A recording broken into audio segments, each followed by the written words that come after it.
from Anshe Sfard Bethel Emeth Congregation. It's time to take 10 minutes for Torah with Rabbi Joel Finkelstein. Welcome to our discussion of Parshat Chayay, a model marriage. If we look at the Parsha, it's all about Avraham Avinu. Avraham, our forefather, finding a burial place for Sarah. Why all the trouble? Why all the toil? Why an entire chapter all about finding a burial place for Sarah? The Rabbi, Gersonides, Provençal scholar who was so interested in the question of what's the purpose of various stories, he says the first purpose in this story is b'midot, is to learn something about our character and how we should be. He says a person should cry, should mourn over his close relatives, those who sleep in his bosom when they pass away. Because this is very important for a person to show their love of their close ones. He says you should always be worried about them. You should feel bad when they're lost, as if nechal chatzi b'saro, as if half of our flesh was eaten. This is an expression from Parshat Ba'alotcha.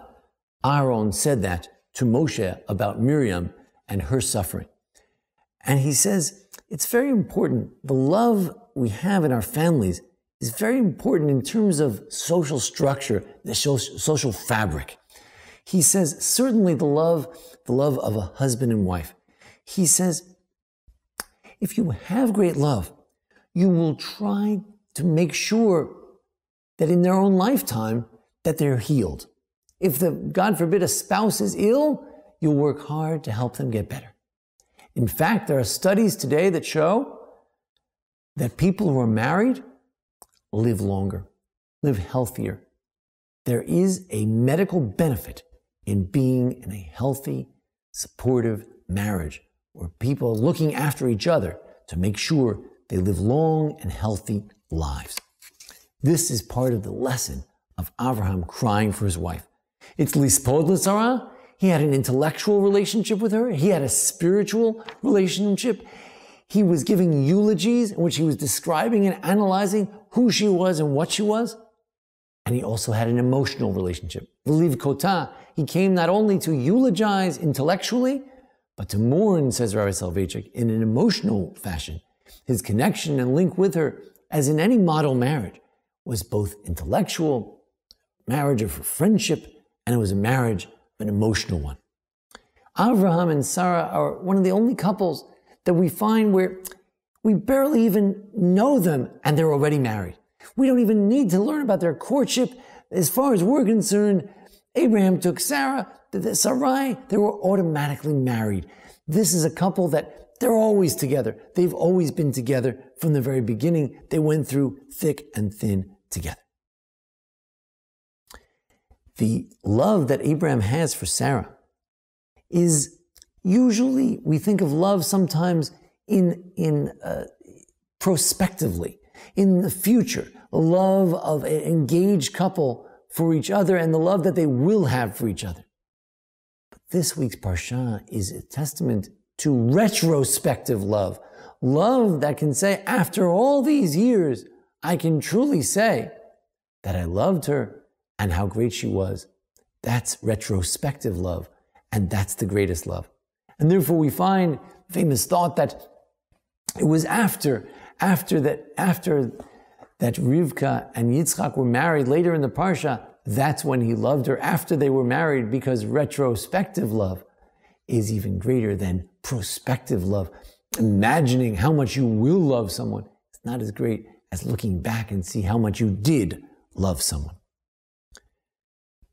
When we talk about the love of a spouse, the Parsha introduces another element as well.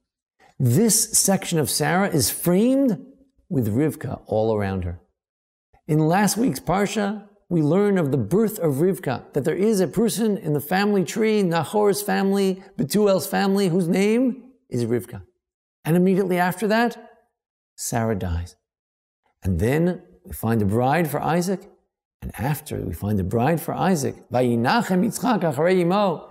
Now he's comforted finally for the loss of his mother. There seems to be the notion that somehow there's a relationship between the motherly love, the relationship of the mother and the child, child toward the mother, and the relationship of a husband toward a wife. You can look at this in sort of strange, Oedipal terms, that somehow certain emotional needs that are met through the relationship of a mother and child, they're somehow met and demanded by the child in some other more healthy relationship, and that's reflected in a marriage. You can also say that in a marriage, a husband has certain expectations, a wife has certain expectations based on the models that they know. When a young man comes into a marriage, he has certain expectations of his bride, and sometimes those expectations are shaped by his own mother. Sometimes a bride comes into a marriage and she looks at her husband and she evaluates him and she thinks about him in terms of the expectations that were set by her parents. Now, sometimes these models need to be adjusted. You need to say, no, this is not your mother, this is not your father, this is your husband, this is your wife. Don't expect the same things. These are different individuals. But sometimes we can adjust ourselves to be that person, to be that right fit the emotional needs of our spouse, such that somehow there is a match between the mother that the child loved and the spouse as well. And that's what we find with Isaac, that the beautiful Rashi says that he was comforted after loss of his mother. It was the same blessing in the dough. It was the same candle that was always in the house. It was the same cloud hovering over the tent, the same spirituality. That's what Rivka brought. She fit beautifully in the footsteps of Sarah. And this is part of the power of marriage, to somehow reimagine our relationships in the new generation, that somehow they're a reflection of our relationships in the previous generation. No doubt it requires work, it requires adjustment. No two people are exactly the same. Rivka is not Sarah. But in some mystical way, a person in an ideal marriage, in a model marriage, can fulfill the human spiritual needs, the human emotional needs of what a person needs, what a person remembers from their own homes. The rabbis say that when Rivka came in the home, the Zohar says that it was like the image of Sarah came in the home. So that it wasn't identical. That's not the point. The point is that somehow the spirit of Sarah was captured somehow by this Rivka. Why? Because they had shared values. Rivka understood when she saw that man praying in the field that this was the type of man she wanted to marry. She saw Eliezer and what he stood for. She understood this is the type of family she wanted to be a part of. But through those shared values, they were able to forge another ideal marriage. Imperfect as it was, marriage of Rivka and Yitzchak has been criticized that has flaws. But it was nonetheless a model marriage, not the ideal, but a model marriage, in that they had shared values. And with those shared values, she was able to fit in the footsteps of his mother before him. The rabbis say, "V'zarach Hashemesh uva Shemesh," based on the verse in Kohelet, that when the sun set, with Sarah's sun was set, but Rivka's sun rose. Rivka was able, through her shared values with Yitzchak and with Sarah, to fill the shoes of the great Sarah before. And therefore, this Maras Machpelah, this tomb of the patriarchs described in our Parsha, will be the place not only of Sarah and Abraham, but also of Yitzchak and Rivka, as they carried out in their own very different way the image of their parents, the image of Abraham and Sarah. And in that way, they continued with a model marriage like the parents before them, people with shared values, creating souls in this world. Together, they were able to find great love. Vayehaveha, Abraham loved Sarah, our Parsha teaches, and Yitzchak loved Rivka, so our Parsha teaches. And we hope that these should be models for our own marriages. Marriages of shared values.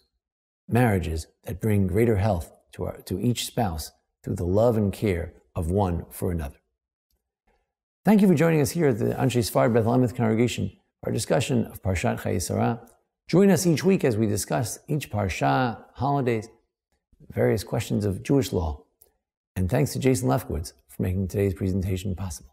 Thank you. This has been 10 Minutes for Torah with Rabbi Joel Finkelstein. To learn more, visit ASBEE.org.